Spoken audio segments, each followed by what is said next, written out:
கர்த்தருக்கு பிரியமானவர்களே, திவிடமிழக்கில் மிக்க மகிழ்ச்சி அடைகிறேன்.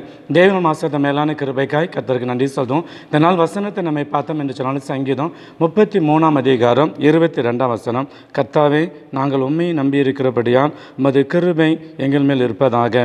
ஜீவனுள்ள தேவனாகிய கர்த்தருடைய கிருபை நம்ம மேல் இருக்குது. கர்த்தர் அவருடைய கிருபை நம்ம மேல் அனுப்பி நமக்கு இருக்கிற சோர்வுகள், பலவீனங்கள், தடைகளை மாற்றி ஆசீர்வதிப்பாராக. ஜெபம்.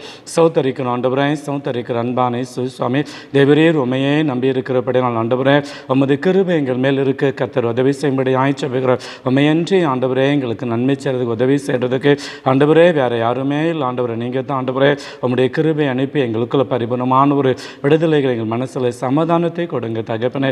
மனசில் சமாதானம் இல்லாதபடி வேதனையோடு கண்ணீரோடு யோசித்து கொண்டே கலங்கி கொண்டே இருக்கிறவங்களுக்கு தேவனாய் கர்த்தர் உம்முடைய பரலோகத்திலப்பா பிள்ளைகளை குறித்திருக்கிற கலக்கங்கள், வியாதிகளப்பா, பிசினஸில் இருக்கிற தோல்விகள் ஜெயமாய் மாறத்தக்கதான நன்மைகளை, அற்புதங்களை, கிருபைகளை கர்த்தர் பரத்திலிருந்து காண செய்யுங்க பொறுப்படுங்க. இயேசு மூலம் ஜெபிக்கிறோம் நல்ல பிதாவே, ஆமென்.